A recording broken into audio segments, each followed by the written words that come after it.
பல சமயத்தில் சில பேருக்கு நம்ம ஹெல்ப் கேட்போம் இல்லையா, எப்படியாவது எனக்கு செஞ்சு முடிச்சுடுங்க அப்படின்னு ஆரம்பிப்பாங்க. ஆனால் ஒரு ஸ்ட்ரகிள் ஆகுது அப்படின்னு நம்மளுக்கும் தெரியும், அவங்களுக்கும் தெரியும். ரொம்ப கஷ்டமாக இருக்குது அப்படின்னா ஜென்யூனாக சொல்லிட்டு போயிடுவாங்க. இன்னும் சில பேர் ஏமாற்றிட்டு கூட போயிடுவாங்க. பட் இங்கே ஆண்டவர் சொல்றார், நான் உனக்கு சொன்னதை செய்யும் அளவும் உன்னை கைவிடுவது இல்லை என்று.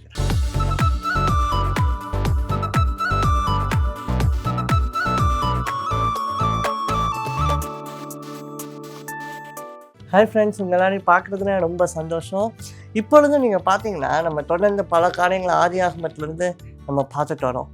ஆதியாகமம் 28:15 கூறுகிறது, நான் உன்னோட இருந்து நீ போகிற இடத்திலெல்லாம் உன்னை காத்து இந்த தேசத்துக்கு நீ திரும்பி வர வரைக்கும் நான் கூட இருந்து, அது மாத்திரமல்ல உனக்கு சொன்ன எல்லா காரியங்களையும் நான் உனக்கு செய்யும் வரைக்கும் உன்னை நான் கைவிடவே மாட்டேன் அப்படிங்கிற. பிரியமான தேவஜனமே, எவ்வளோ ஒரு பெரிய ஆசீர்வாதம் பாருங்க. இந்த யாக்கோபு யார்? இந்த வார்த்தைகள் எல்லாம் தேவன் யாக்கோபு நிகழ்த்துல கூறுகிறது. Who is this Jacob? ஈசாக்கினுடைய ஒரு மகன். இந்த ஈசாக்கு தன்னுடைய முதிர் வயதுல தன்னுடைய 2 மகன்களை ஆசீர்வதிக்க வேண்டும்னு சொன்னப்போ, யாக்கோபு தன்னுடைய தாயாருடைய ஏவுதலினால ஈசாக்கை ஏமாத்தி தன்னுடைய சகோதரனுடைய ஆசீர்வாதத்தையும் சேர்ந்து வாங்கிக்கிட்டான். அதுக்கப்புறம் தன்னுடைய சகோதரனுக்கு பயந்துட்டு தேசத்தை விட்டு ஓடி போகும்போது, ஏன்னா அது அவனுடைய அறியாமை, மற்றவங்க சொல்லி அவன் செஞ்சுட்டான்.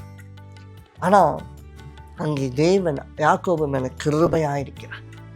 பிரியமான தேவஜனமே, பல சமயத்தில் சில பேருக்கு நம்ம ஹெல்ப் கேட்போம் இல்லையா, எப்படியாவது எனக்கு செஞ்சு முடிச்சுடுங்க அப்படின்னு ஆரம்பிப்பாங்க. ஆனால் ஒரு ஸ்ட்ரகிள் ஆகுது அப்படின்னு நம்மளுக்கும் தெரியும், அவங்களுக்கும் தெரியும்.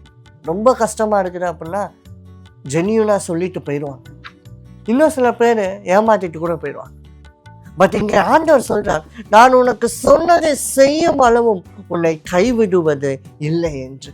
அது மாத்திரமல்ல, இந்த தேசத்துக்கு நீ திரும்பி வர வரைக்கும்.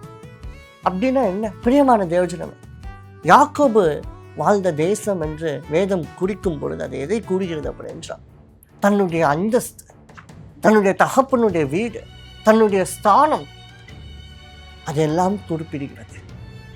ஸோ நீ மறுபடியும் இதே போல, இதே ஸ்டேட்டஸ்க்கு, இதே கிளாஸ்க்கு, இதே அங்கீகாரத்துக்கு நீ மீண்டும் வர்ற வரைக்கும் நான் உன் கூட இருப்பேன் அப்படிங்கிற. பிரியமான தேவஜனமே, பிரசங்கியில் கூட நாம் பார்க்கிறோம், முடிவு எப்பொழுதுமே ஆரம்பத்தை காட்டிலும் கொஞ்சம் வித்தியாசமானதாக தான் இருக்கும். ஆனால் அந்த ஆரம்பம் வர வரைக்கும் நம்ம பெருமை இல்லாதவர்களாக நம்ம இருக்கிறோம். ஸோ இன்றைக்கு ஆரம்பிக்கிற முதல் கொண்டு முடிக்கிற வரைக்கும் தேவன் சொல்லுகிறாரு, நான் ஓ கூடவே இருக்கேன். உனக்கு நான் சொன்ன எல்லா காரியத்தையும் நான் செய்து முடிக்காமல் நான் விடவே மாட்டேன். எனக்கு என்ன காரியங்களை சொல்லியிருக்காரு அப்படின்னு நீங்கள் யோசிக்கணும்.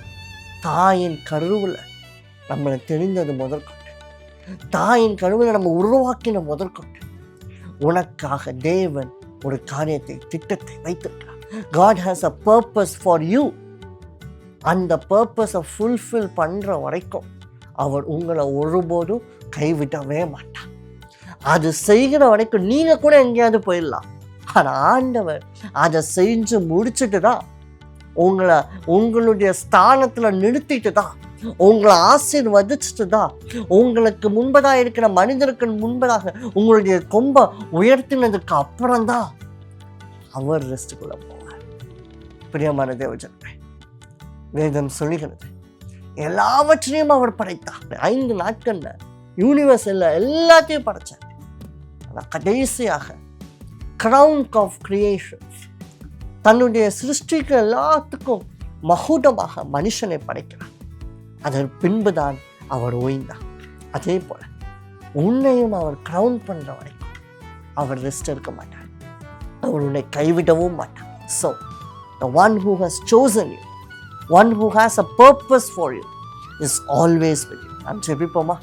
அன்பின் நல்ல பிதாவே, சுவாமி, இந்த நல்ல வேலையை கொடுத்ததுக்காக உமக்கு நன்றி அப்பா. இயேசுவே, இந்த நாளிலும் ராஜா நீங்கள் எங்கள் கூட இருமப்பா. எங்கள் கூட இருக்கிறத மாத்திரம் அல்ல ராஜா, நாங்கள் எங்கே இருந்து துவங்கினோமோ, அது எங்களுடைய ஊழியமாக இருக்கலாம், எங்களுடைய பிஸ்னஸாக இருக்கலாம், எங்களுடைய வாழ்க்கையாக இருக்கலாம், what ever it may be, அது எங்கே நாங்கள் துவங்கினோமோ அப்போ முதற்கொண்டு நீங்கள் எங்கள் கூட இருக்கணும். ஆரம்பத்தில் நாங்கள் உங்களை தேடாமல் இருக்கலாம், பட் ரைட் நவ் நாங்கள் உங்களை தேடுறோம், நாங்கள் உங்களை கூப்பிட்றோம். இதை முடிக்கும் வரைக்கும் நீங்கள் எங்கள் கூட இருங்கப்பா. எங்களுக்காக நீ வைத்திருக்கிற பர்பஸ் ரொம்ப பெருசு, அதை நிறைவேற்ற வரைக்கும் நீங்கள் எங்களை கைவிடக்கூடாது. இயேசுவின் நாமத்தின் நல்ல பிதாவே, ஆமென்.